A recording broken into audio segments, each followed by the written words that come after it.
start with art as part of the initial package with your clients. Start enculturating your client by adding art to those initial imaginations. That mood board should have art on there, just like you have textiles and a rug and tile samples, because we want our clients to anticipate that art is, one, part of the budget, and two, part of the design scope. Your project is not complete if it doesn't have rugs and window treatments. It's not a finished project. And so just like art, it's part of the project, and we can't add it in as an afterthought.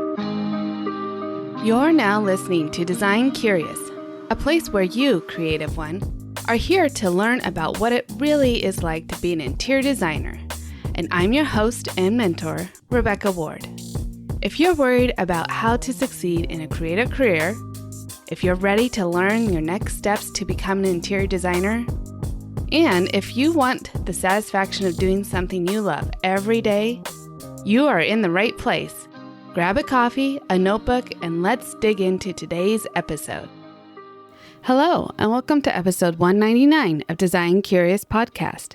Today on the podcast, we're continuing our guest series, and we have Sarah Hurt today. Seattle's Art Source founder, Sarah Hurt, is an innate connector. While curating art shows in Seattle's International District, she saw a gap between local artists and art buyers, a divide she has been dedicated to bridging ever since.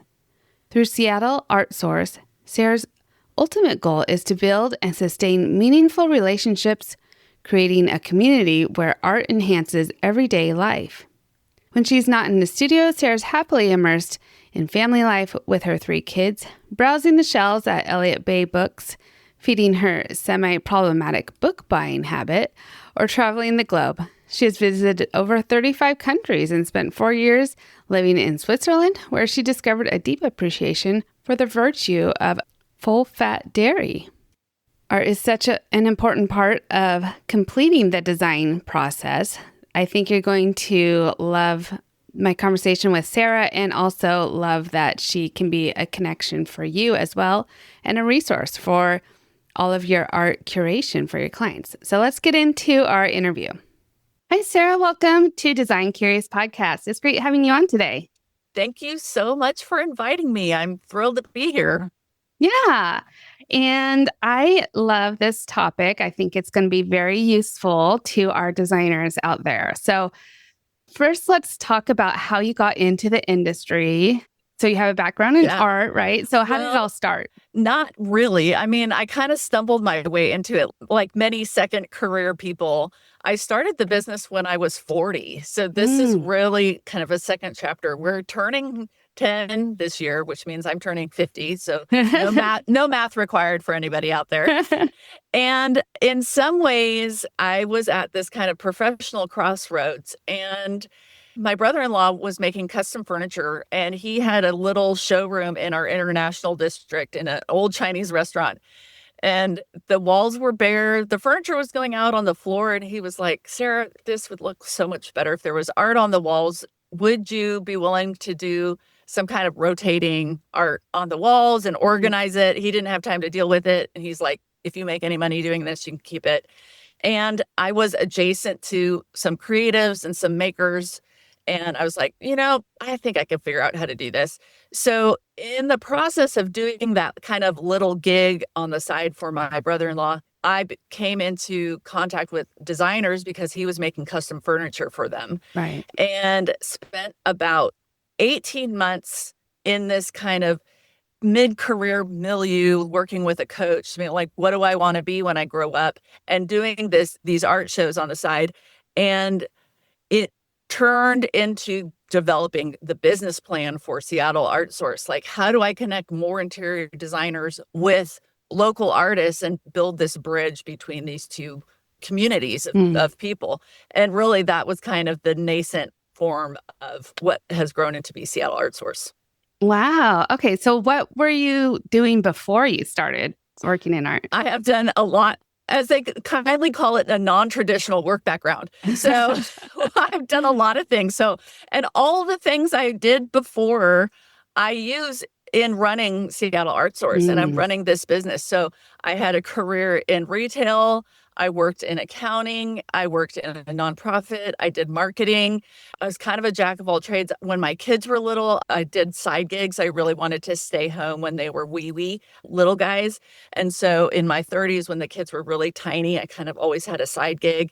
And all of that kind of disparate work experience, which on paper looked like a mess to me, ended up being so useful when I'm doing what I'm doing now, because it's also critical to having to wear so many hats when you run a small business. Yes.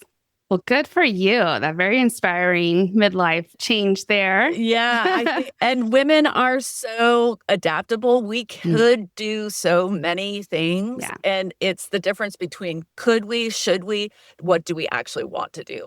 And so that distillation process of like, where are our values? What brings us joy?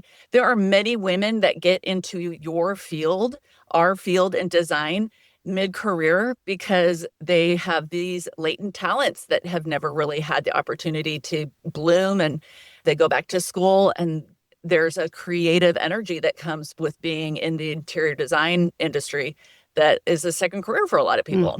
Yeah. Love that. Okay.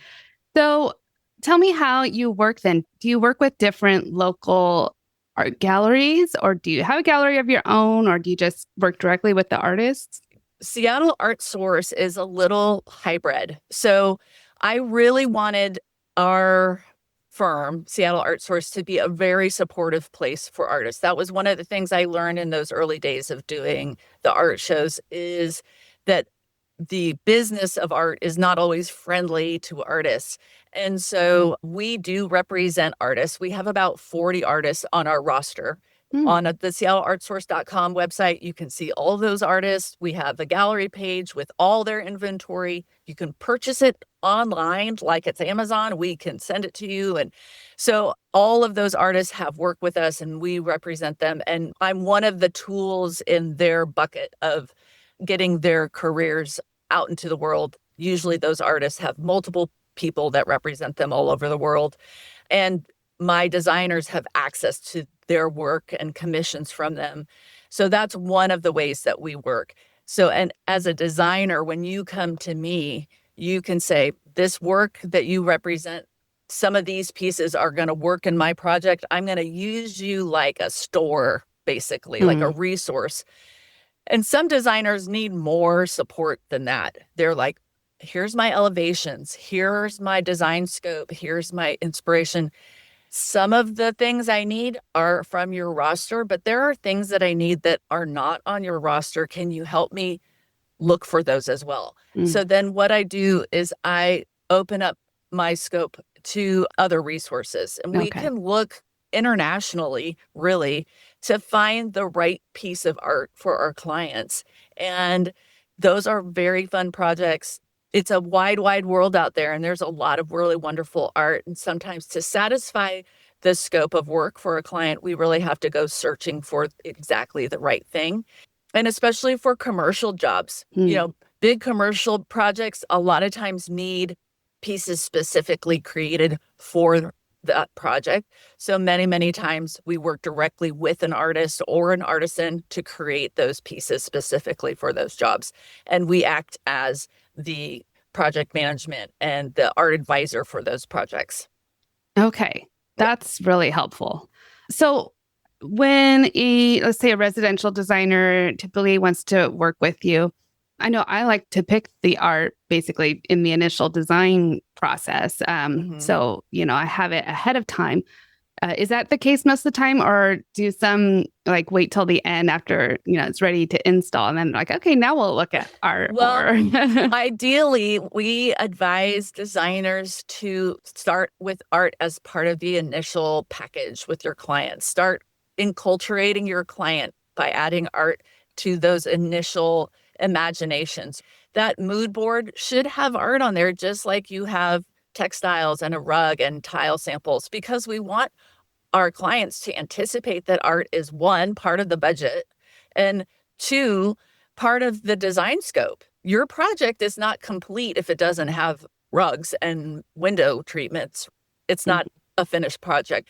And so just like art, it's part of the project, and we can't add it in as an afterthought. It's not quite as successful. So we love our designers to come and use us early, come and borrow pieces, bring it to meetings, take our images off our website. We provide images all the time. We can do mock-ups for our designers if needed, but enculturate your clients to anticipate that art is part of the whole scope of work.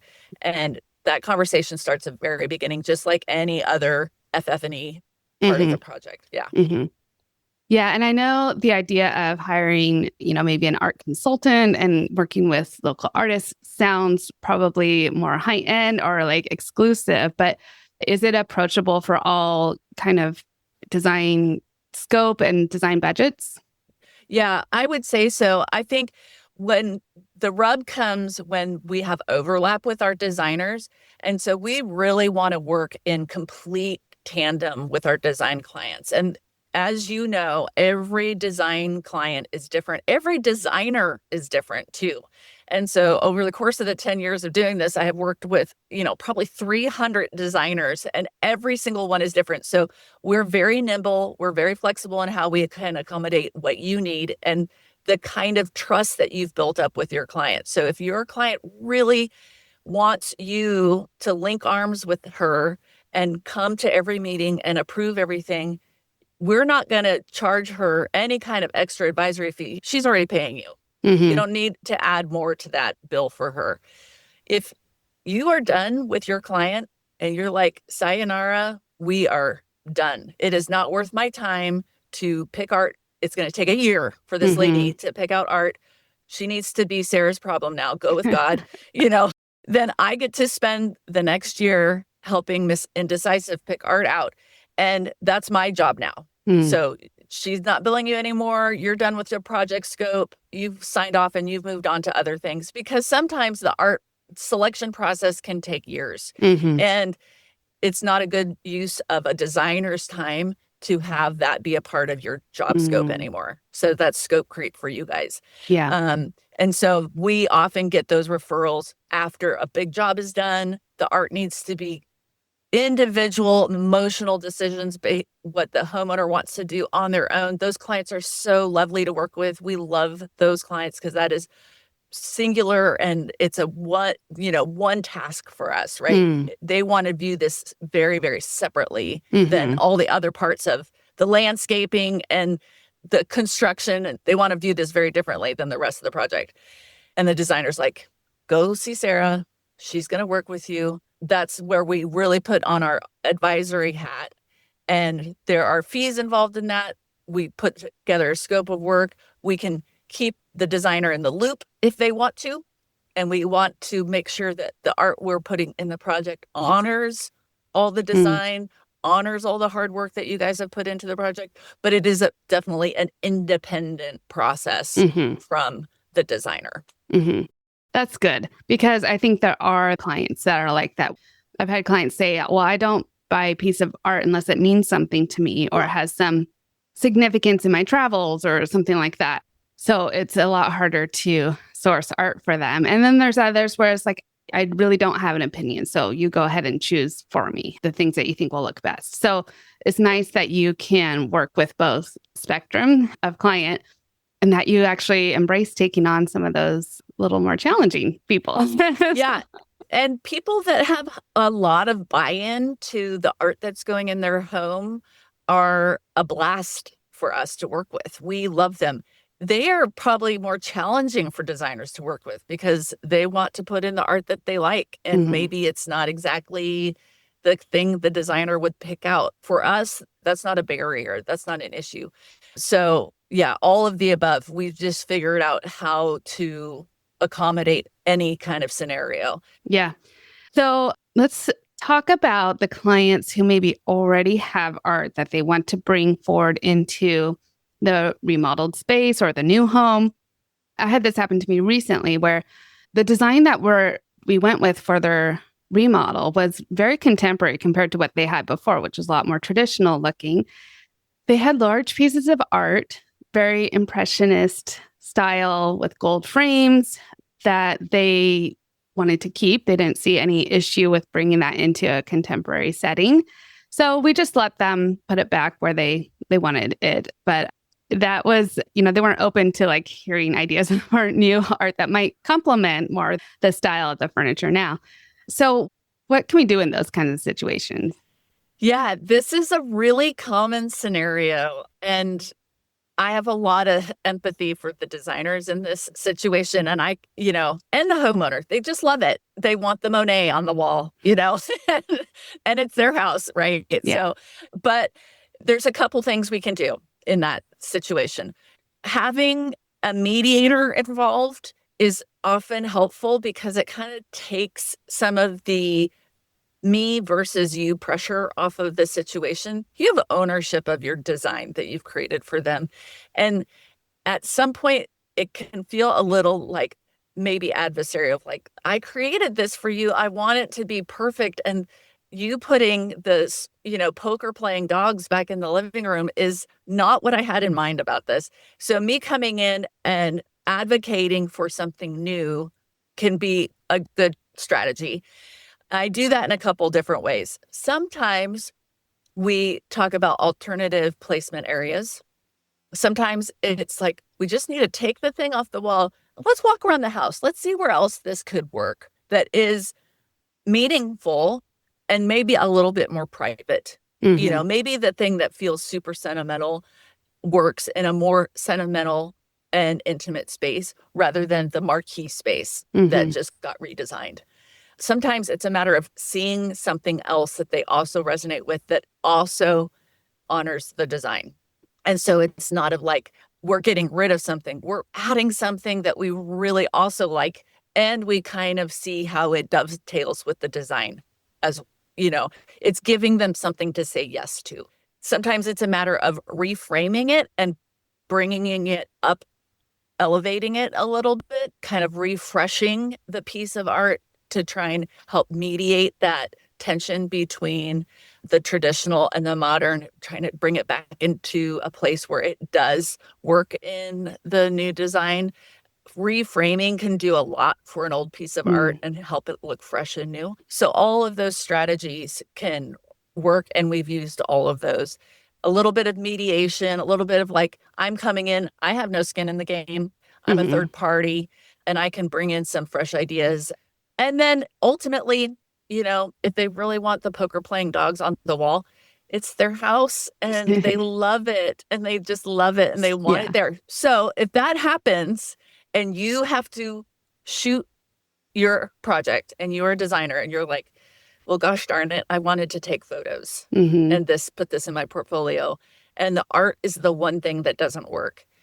You can call us and rent art from us to use in your photo shoot, because sometimes that's the one single barrier to getting something having a photo shoot for a project.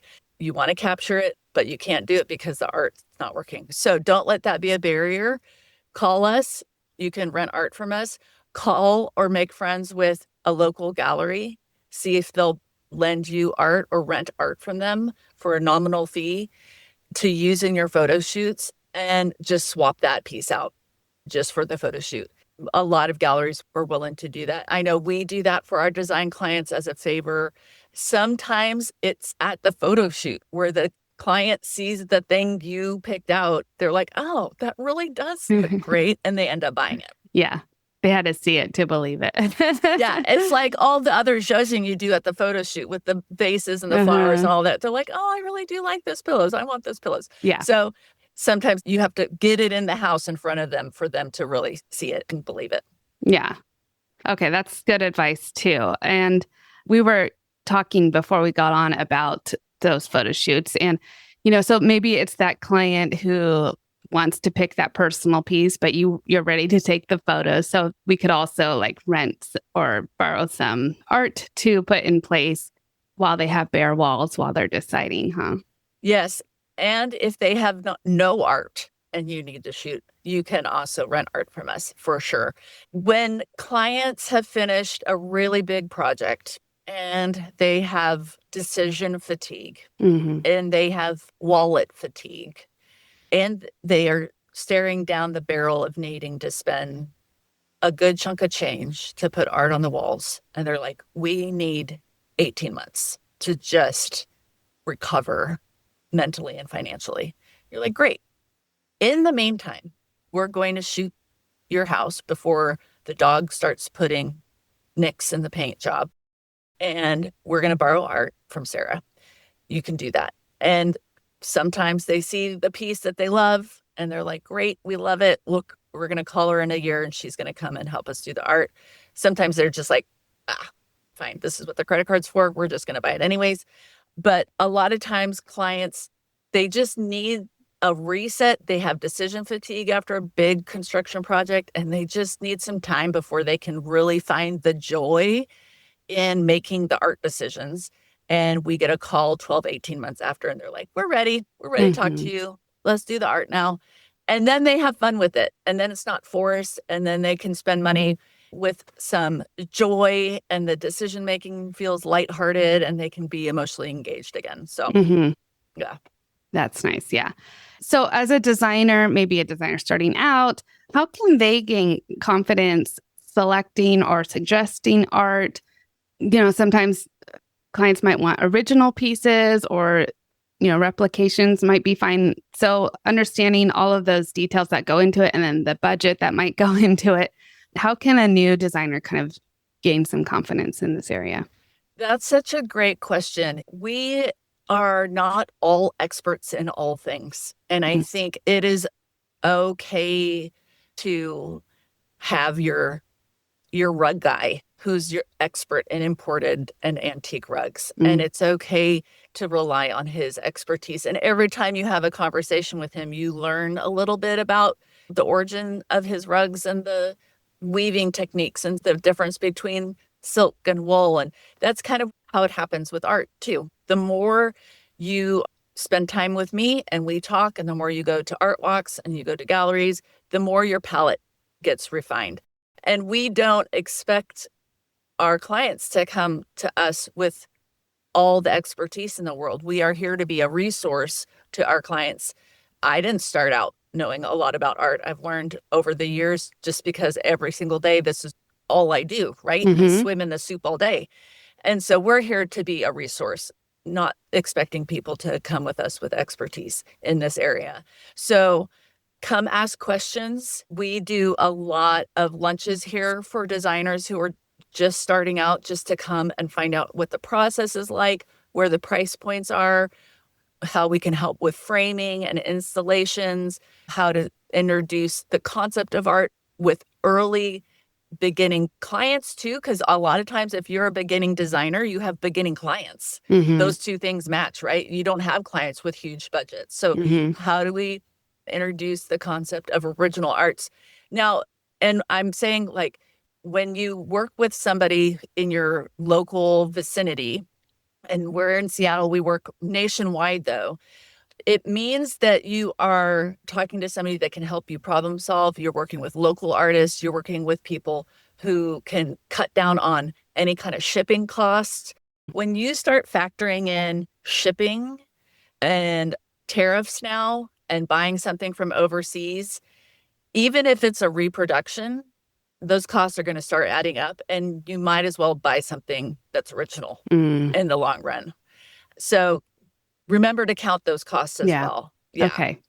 But at Seattle Art Source, we have original art that starts in the hundreds. Okay. And small pieces, because I feel like even those little intermediary spaces in the water closets and above your keys and in the nooks, they all really deserve little art moments. We spend a lot of time and attention in those little moments in our homes.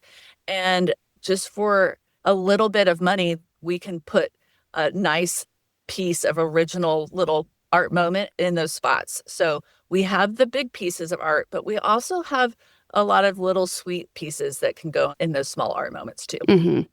Okay, great. As you mentioned, you're in Seattle. And for the people that you primarily work with, like if they need to rent art, is it the Pacific Northwest, or could someone, across country rent something from you? You know what? I haven't rented across country. We ship all over the place, Okay. though. I have art couriers who run up and down every 2 weeks from here to Texas, and all they do is move art. So if somebody wanted to rent art from me and they were not in the Pacific Northwest, I would take a call. Let's just say that. I would take a call. Yeah, for sure. Okay. I'm a yes and kind of girl. So let's talk about it. Yeah. Yeah, for sure. Awesome. Okay. And so where can people find you? I know they're going to want you as a resource in their back pocket for their next project. Well, we have a lot of information online at seattleartsource.com. Our online gallery is updated weekly, so we're always getting new art. You can imagine with 40 artists, they're making beautiful new artwork almost daily. And so it's updated on the regular. Price points are there. They're public facing, sizes, materials. There's a lot of information on there, but you can always push the inquire button. That comes to me and my staff, and that's a live person. We will answer your questions right away. Also, our Instagram is really active. We have a really vibrant Instagram action going. So we have a lot of fun with that platform. Seattle Art Source is our Instagram handle. So there's a lot of fun content there and educational content. I'm there to kind of lower the barrier to asking questions. This world can feel kind of, like you said, rarefied. And where do we go to get the knowledge we need as designers to be informed for our clients? Well, hopefully there's some tidbits on our Instagram. Perfect. Yeah, we'll put those links in the show notes. And then one other thought that came to me as you're just talking here was, so if a designer wanted to purchase the art on behalf of the client, do you have like a trade program or like some way that the designer could maybe make a little profit on the selling of that? Yes, we give trade discounts. You can email Sarah at seattleartsource.com. I can give you all the information about our trade program and add you to our very specific trade mailing list for that.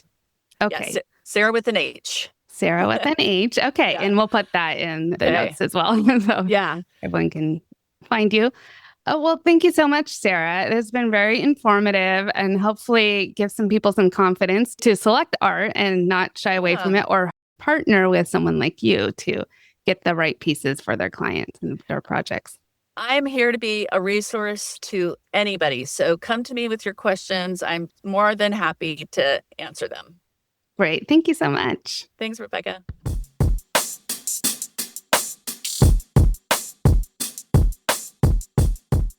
So go ahead and reach out to Sarah if you need help curating art or want to ask her more questions. Her contact information is in the show notes. You will also find information on free downloads, My Design Mentor, which is an online platform I have if you are looking for a mentor as you start your career in interior design. And you can get in there and work with me one-on-one virtually, as well as have a whole 12 modules of learning and resources available to you as you get started to kind of really give you a leg up on the career. So check that out. That's all I have for you this week. We will have another great interview next week. And until then, stay creative. Thanks for listening. If you love this episode, please leave a rating and a review. This helps me reach other curious creatives like you. If you have a topic request or would like to contact me, simply head over to my website, rwarddesign.com, or email me at podcast@rwarddesign.com.